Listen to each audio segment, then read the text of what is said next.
going to review the advanced emailing strategies document in Reach Education regarding your one-on-one session with your coach, and how to set up email notifications and how to set your email up correctly in the app. And you'll also learn some just tips and techniques on getting email that might be very helpful to you. So I am going to share my screen here so you guys can take a look. And what we're going to do is we're going to go into our documents. So the email that you are looking at currently should be in your materials guideline under the advanced emailing coaching strategy session. This is used in conjunction with your one-on-one session with your coach, and you will answer an assessment at the end of this to make sure that you grasp the materials. So email one-on-one, the very first question we should ask is, what is the purpose? And again, this very guide is available for you to download and print yourself. So what is the purpose of the email? You should always ask before you start constructing an email, what's the purpose going to be? What action am I asking the reader to take? What do I hope to happen at the end of this email? It could be something to be informed, but more than likely, you should try to create something that asks somebody to take a direct action. For instance, to follow you on Twitter or to like a social media page, something like that. Maybe you should look at maybe informing them of a program that you're offering or something to that nature. So the main thing to do, and the bottom line is to send you want a message to the right person at the right time with the right frequency. Think about that. The right message means right targeted information to the right client or the right customer. So what stage of the buying process are they in currently? In the very, very initial, I just logged on the computer for the first time stage, or out driving looking for properties. Take care of that. And really, you're going to have to send your emails out with some frequency if you hope to have a chance at having people, number one, read them, and number two, respond to them. So the right message from the right person at the right time with the right frequency. Work with that particular concept with your coach. Now, communication.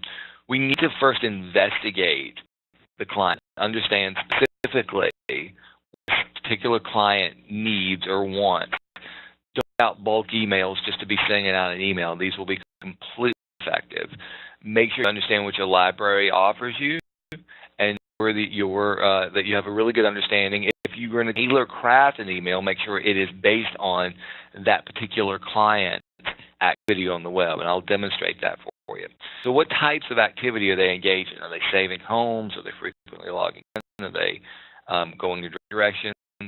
So what you're doing, you need to craft the email directly to them, and don't reinvent the wheel. We're not necessarily asking you to write a bunch of emails right now. As a matter of fact, I would probably suggest you use the email library that's available to you prior to getting your own. These emails in the library have been highly effective at reaching states. Maybe they aren't exactly the way that you would say it and exactly the voice that you would say it, but they are effective. And so get it out there first. The most important thing about doing these is getting something out there. So I'm just going to look at this particular client. I'm going to do some investigating first, okay? This particular client right here. First, I'm going to look at their Zap score, just mouse over it to see. She's scheduled showings. She's liked a bunch of homes, saved a bunch of homes. She's saved searches. She's sent an email. So it's a very, very active candidate.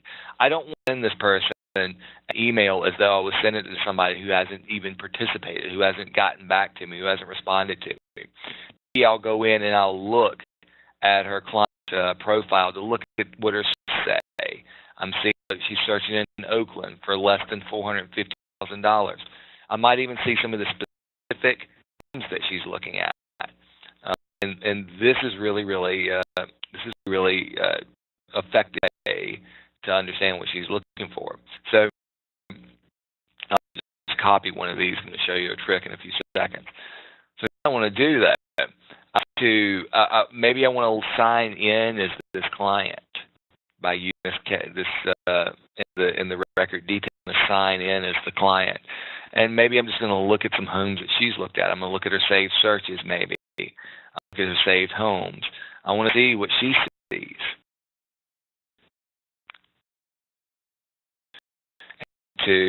Maybe I want to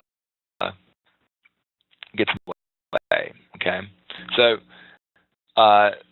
once you feel like that is effectively done, now maybe you want to go back and you want to send an email to this person. Okay, so I'll just go back to where we were on the screen. Maybe I want to send an email by clicking the email chain. I'm going to view these scripts. The main thing about that script is you want to understand really what all of these scripts are saying. Understand what all of them are saying. But you can use filters, kind of filter it down to certain things. So for instance, if I wanted to just say this is a pretty responsive candidate, so narrow it down right there, these are the emails to responsive candidates. And I always want you to remember your secret stash of emails, which again is unresponsive, just remember the emails that managers have specifically handcrafted for you. And most of these are designed for folks who aren't responding, who aren't recent saving. But there is one down at the bottom here. It says process that I've saved or printed the driving directions. So it says you've saved a home at, and see what this one says right here. This one, email itself, I can get in and so I'm just going to end what I saw there, and then really, we make sure that the same size and font. So again, you can go in and you can play around with it and make your own. If you're in trouble with that, like I am right now, you can just type it in.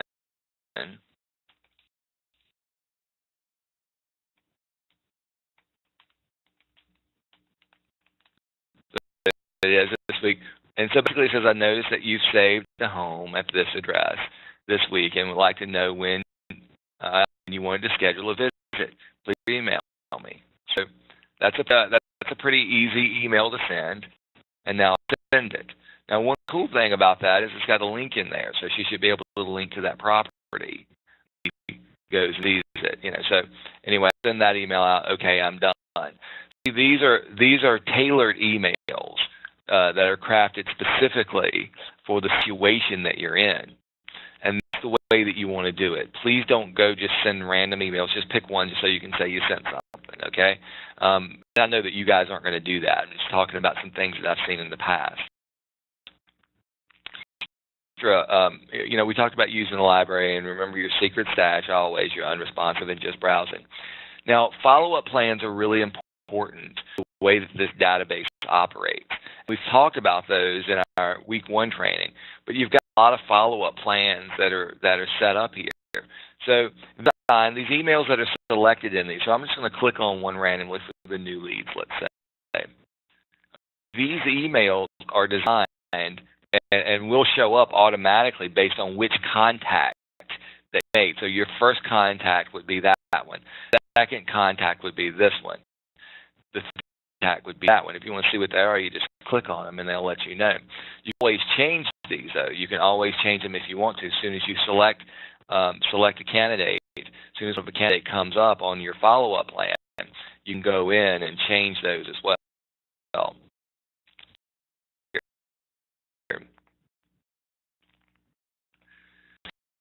If I'm going to email this particular email, that is the email that is coming along on the very first, the welcome email. But I can change it if I need to. But I like to reinvent the wheel. I like to just set these follow-plans up as we go.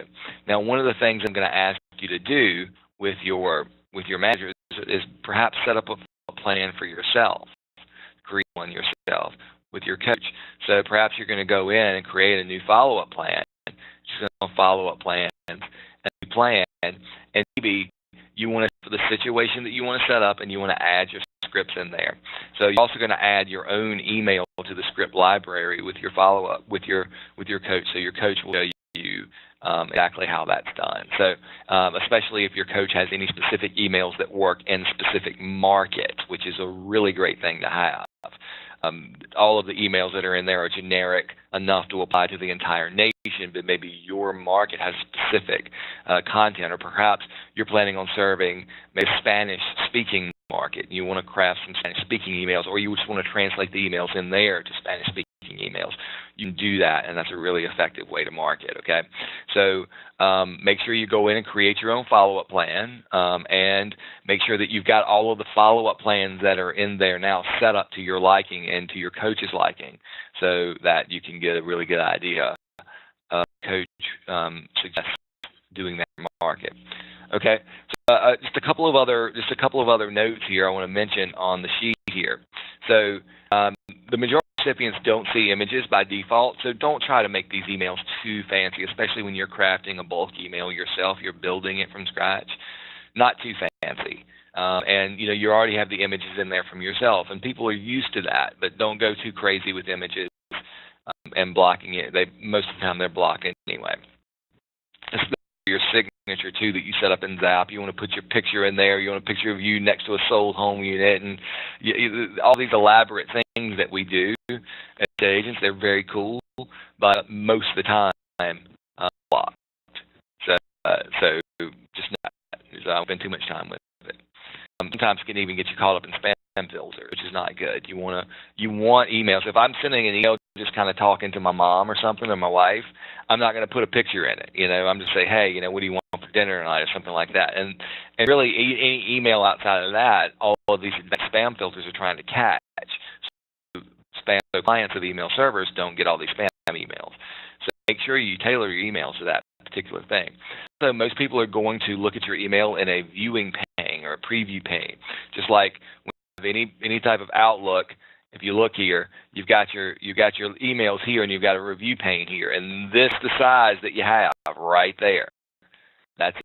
So why go in and create emails that are designed outside of that little space? You've got a 2 to 4 inch space that most people are going to read the majority of your emails. So when I have my emails, I create a little notepad like this, and I down to about that size, right? And your email into that. If it fits into that, then you're thing of anything. So even maybe sometimes on the popular emails, even if you want to change them around or write them in your own name, keep subject line of the ones that are in the email library, because subject line really is the most important piece. And you want to craft the body of the email.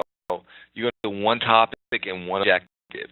Just go down the list. Hey, I can help you out with mortgages. Here's the mortgage company. Blah, blah, blah. Oh, I can help you out with title company. Here's the thing. If you send out an email about mortgages, make it be about mortgages, and not just in general. You might want to start with a first-time buyer program and then target only first-time buyers. Short and sweet, and specifically target it to your audience, not general emails, because theirs are going to get deleted faster than anything. Okay. That is just a quick tutorial I wanted to do. Now go into your materials, go ahead and download them. Download this sheet, and plan on spending some time with your coach. Ask them before you start this week in what they would like you to do by way of saving emails. They might even have a Word document or something with a bunch of emails that they want you to save to your meeting. So do that. Maybe send them an email or give them a quick call. Thanks, and I hope this was informative for you, and have a great day.